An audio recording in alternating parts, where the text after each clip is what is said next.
Previously, in 2018, I was inactive 6 times for reasons such as running away from home to avoid fighting with my parents, getting caught smoking at school, focusing on my first job, getting into my first car accident, and just dealing with a lot more stress considering the start of that year was not even a couple of months after my mom first found out I was smoking. I did find another job at the end of 2018 at Cub Foods. In this video, I'm going to quite literally continue on the issues I had at home with my parents, along with talking about the Cub Foods job a bit, attending school choir concerts, and dealing with some severe mental health issues for the very first time. Hello everybody, welcome back to another video. This is part 3 of the inactivity chronology mini-series. There's supposed to be 6 parts, so hopefully it won't take me much longer to complete this. Literally the first 2 parts came out almost a year ago. Anyways, before we get into this video, please make sure to give this video a like, subscribe if you're new, hit the bell for notifications, and let's play the inactivity chronology in 2019.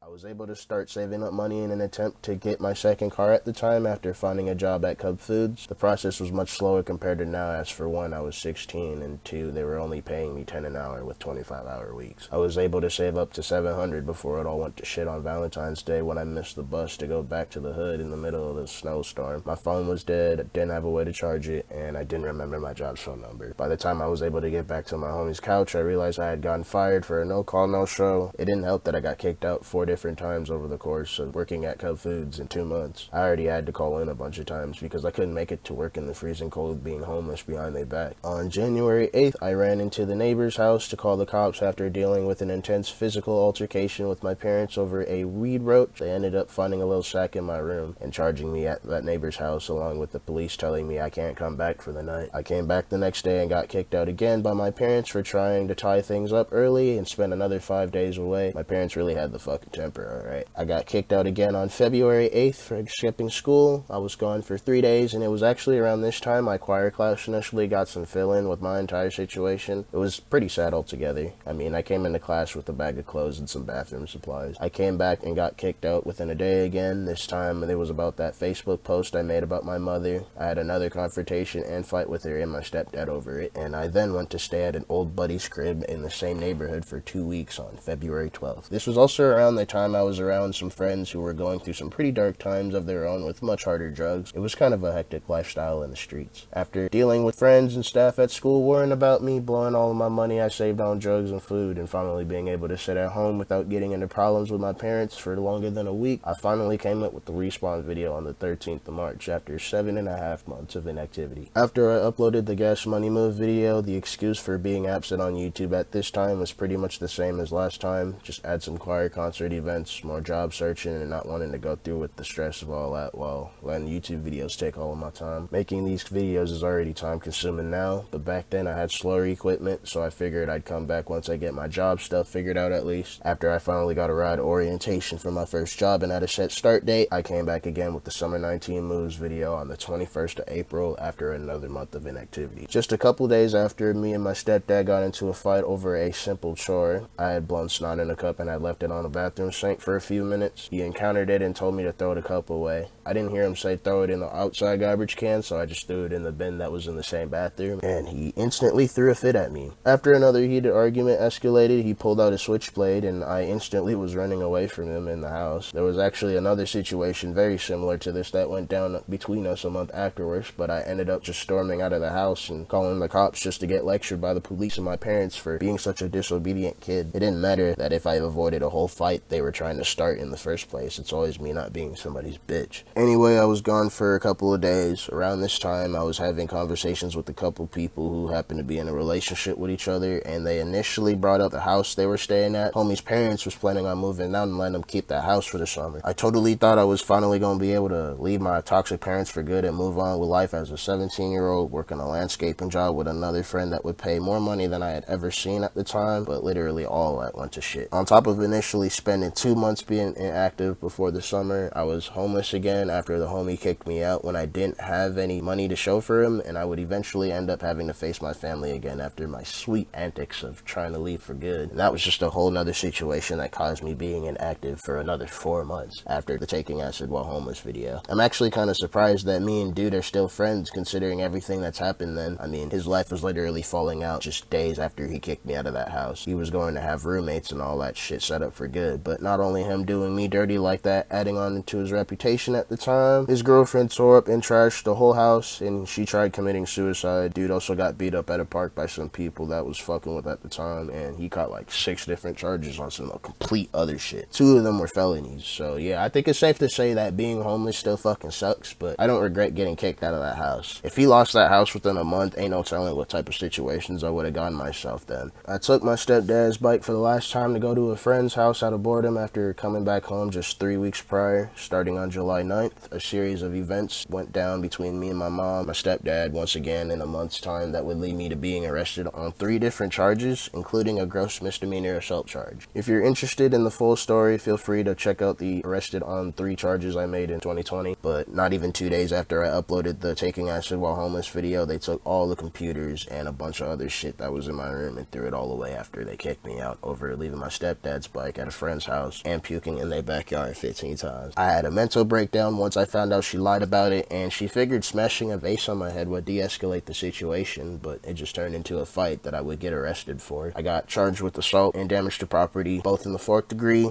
I already had a court date for another misdemeanor charge. The cops and the parents pretty much won on their side out of this entire situation, and I was left to be depressed in school on probation. On November 1st, I was able to make an update video about life and how I was going to turn 18 in 7 months. The video took me half of October to make. I was using a completely new software that wasn't even meant for videos. It was meant for music and class. On the morning of November 6th, I would start hanging out with this girl I initially had a crush on at the time. She was actually close to my ex-girlfriend before we started dating, and we were still all going to school. I didn't spend a lot of time with the girl I had a crush on. She would say that she was grounded for skipping school a lot, but man, I was really trying to dedicate a lot for her till I found out she was on games. She was supporting me after me and some friends were messing around in a non-trespassing area just to get swatted by police and then lied about even wanting to stick around. Of course, my mental health got worse. Not that I was desperate over a girl, but it's disappointing when everyone you know plays into these games. It's pretty wicked. That should conclude all of my inactivity in 2019. In the previous 2 years, I've spent 14 months being inactive, with 422 days to be exact. In 2019, I spent 349 days being inactive for my channel, which is literally days away from it being a full year. 2019 was my most inactive year, but not that far at all. Just last year, I only uploaded 10 videos. In 2019, I uploaded 9. The next video of this series will obviously be about 2020, but it'll also be about me being homeless some more, trying to complete school, getting a girlfriend, and just living life as a black man from there on out. Stay tuned. Thanks for watching this video. Once again, I appreciate your view and time. Once again, feel free to give this video a like if you did, subscribe to my channel, and don't forget to click on the notification bell to be notified whenever I upload. Share this video to anybody that's ever been inactive on social media, and I'll catch y'all in the next. Peace out. Sauce.